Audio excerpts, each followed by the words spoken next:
fall 2017 graduates is Ms. Brandy Scandu, and I will call her to the stand now.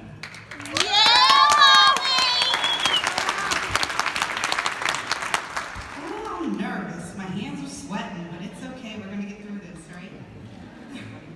I want to start off by thanking my family, who has done so much for me. Dinners, coffee, late nights, all of that, washing clothes. I call my husband my domestic diva, and he's done his duty. He's earned his degree. All right, Get out, here paper, we go. baby. Graduates, our journey isn't over.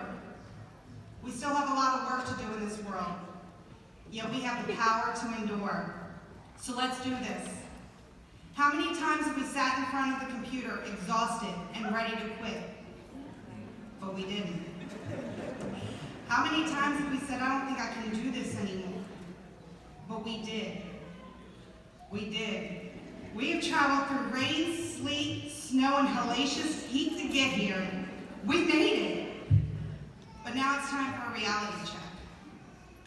I could stand up here and tell you that it's easy sailing from here on out, but I'd be lying. Life isn't easy. There are going to be ups and downs. You're going to want to give up. You're going to get frustrated, and yes, sometimes you're going to fail.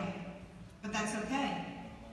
Failure equals growth, and growth equals opportunity. I'd like to tell you a bit about my experience with failure, growth, and opportunity. I'm going to be candid because this is my reality. I'm a person in long-term recovery from alcohol and drug use. I didn't wake up one day and decide to become an addict. As a matter of fact, I felt the same way about addicts that many do.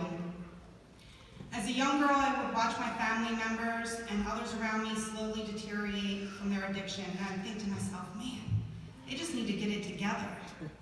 Why don't they just stop?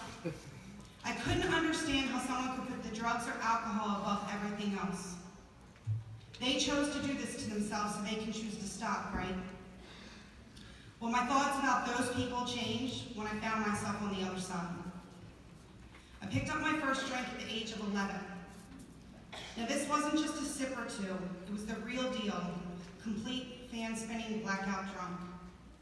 Of course, my first thought when I came to was, I'll never do this again. But that thought quickly faded. Little did I know I had unleashed a beast inside of me, a beast that was powerful enough to sit and wait for the right time and the right place to reveal itself, slowly making its mark on my self-worth and integrity. Around the age of 21, little by little, things began to change. My nevers became forevers. I'll never do hard drugs. I'll never be an alcoholic, and I'll definitely never do anything illegal. I couldn't see that I had a problem. You see, I was caught in the grips of addiction. Everyone around me could see it but me. The drugs and alcohol, they were like a love story. They never let me down. They were there unconditionally. They numbed my pain and helped me celebrate my joy. They were my forever, and I became one of those people. My addiction continued to progress year after year, month after month, and day after day. I just needed to get one more hit, one more drink, just one more. It consumed every part of my being. You see, this thing we battle, this addiction, it blindsides you. You don't see it coming, and when you're in it, you see no way out. You lose every part of your soul. But there is a way out. Of course, for me, it took a jail cell to figure this out. And that was my stopping point, and it hit me like a ton of bricks. But I was lucky enough to have access to treatment, and I was exposed to something that changed my life forever, a new forever. I found recovery and my journey began. I am those people. I am a person who understands what it is to struggle with an addiction, and a person who understands what it is to live in recovery. Recovery is possible for those people, for me, and I carry the message of hope because it is necessary for our future generations. That message, that passion, and that determination to be something more is what drives me. I no longer hide behind a mask. Recovery has given me the freedom that I've been searching for. And I take my recovery and I apply it to every aspect of my life, especially my academics. 6.5 years ago, I was overwhelmed by my addiction, but today that part of me has morphed into purpose. Purpose has led me to the University of Baltimore to change public health systems for people like me. And UB has given me the skills and guidance to do so. I have helped clear the path for others to walk, fighting stigma every step of the way. We must continue to believe in people like me as a community and as a university. We should no longer be afraid to support those who have suffered or silence their voice, but instead create platforms of solace for people to find their path of freedom. I want to continue to carry the message of hope for others. I want to share that you can come out of the darkness and the depths of despair, find your purpose, and become something great. I am filled with gratitude that the University of Baltimore gave a girl like me the chance to continue the journey. My fellow graduates, I stand before you today with many past failures, but with those failures, strength, passion, and purpose were born. Yes, I am a person in long-term recovery, and I say it loud and I say it proud. We can and do recover. I share this message with you, and that message is this. Do not allow others to define who you are or who you can become. Dream big.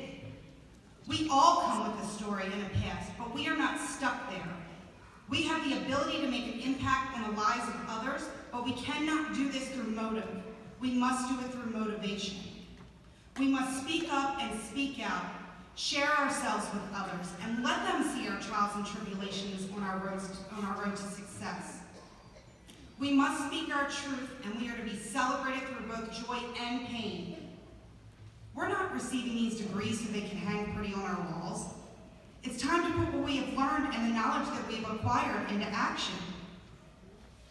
Steve Jobs once said, "Your time is limited, so don't waste it living someone else's life. Don't be trapped by the dogma, which is living with the results of other people's thinking. And don't let the noise of others' opinions drown out your own inner voice." Graduates, today is that day. Find your inner voice. Take that strength, passion, and purpose and live life to the fullest. We can change the world, but that change starts within. So remember, as you walk away, degree in hand, you have the power to empower. Failure becomes opportunity. Speak your truth and find your inner voice. And no matter what, dream big. Congratulations, graduates. You did it. Own this moment and always remember, the journey continues.